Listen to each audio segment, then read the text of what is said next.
around 5.5% now, will be 8% on January the 1st next year. In New Zealand, they have tariff advantage with China's at the moment of up to 18 or 20% on dairy products. The Rudd-Gillard government has failed to negotiate a single substantial trade deal because of sovereign risk issues Labor poses to our trading partners. And Australia under Labor is seen as unreliable. We upset Indonesia by banning live exports and ditched the Dutch by inviting the super trawler to Australia and then banning it. Industry Advisory Council, we will help to remedy the situation by setting up an Industry Advisory Council, and one of the key objectives will be to determine and act on the most productive and efficient means to improve Australia's market access capabilities by using people who have done it all before. We are going to strengthen biosecurity and quarantine issues. We will provide $20 million to establish a flying squad as a first response unit for urgent biosecurity issues and for a containment fund. And this flying squad will report directly to the Minister and to the Secretary. We want to maintain our clean, green, disease-free status that is so vital to the future of agricultural production in Australia. Our biosecurity and quarantine system is our greatest defence and also our greatest marketing tool, and it is integral to a profitable agricultural sector. Chemical registrations. We will cut red tape, not just the carbon tax, which has obviously had such a massive impact on farmers, but there are many other examples like Labor's pseudo-reform of the chemical registration process, where Labor sold the farm sector out to shore up the Greens in the last session of this very dysfunctional government. Our first job will be to fix up Labor's bogus reform of the APVMA by implementing legislative improvements, removing registration which duplicates red tape and costs our industries up to an extra $9 million a year, and also to work with industry to identify and implement further improvements and efficiency.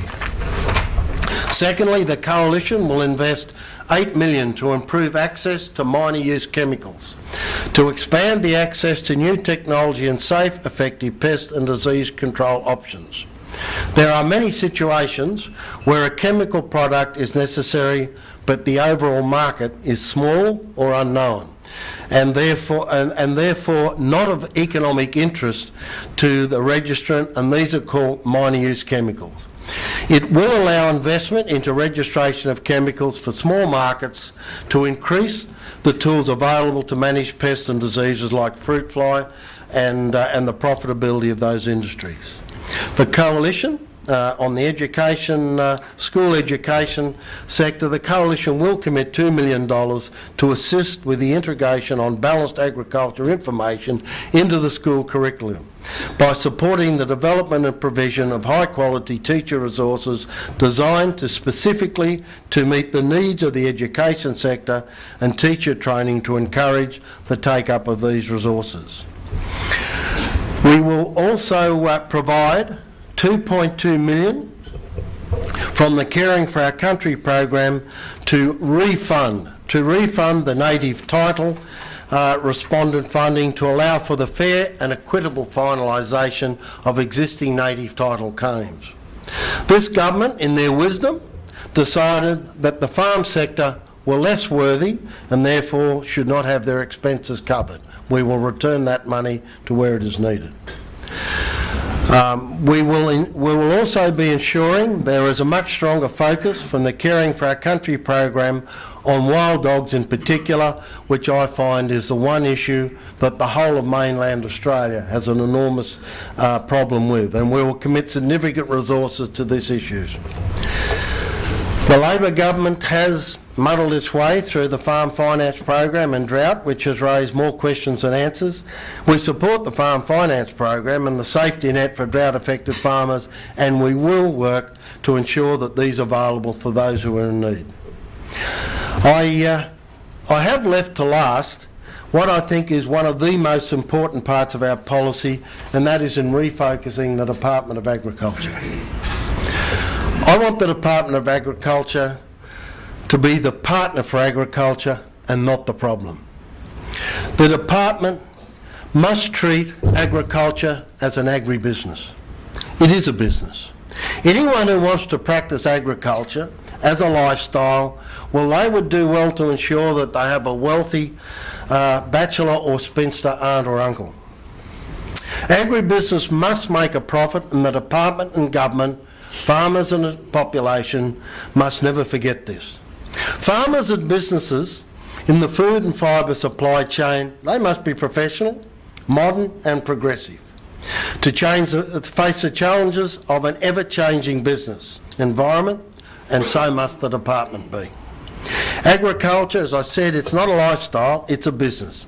And if Australia expects to continue to have the best and safest food and fibre in the world, produced at low cost, or sold at low cost, and in a way that meets our sustainability goals, environmental outcomes, and humane animal welfare processes, then Australia, the government and the department must realise agriculture cannot be taken for granted and it must be profitable.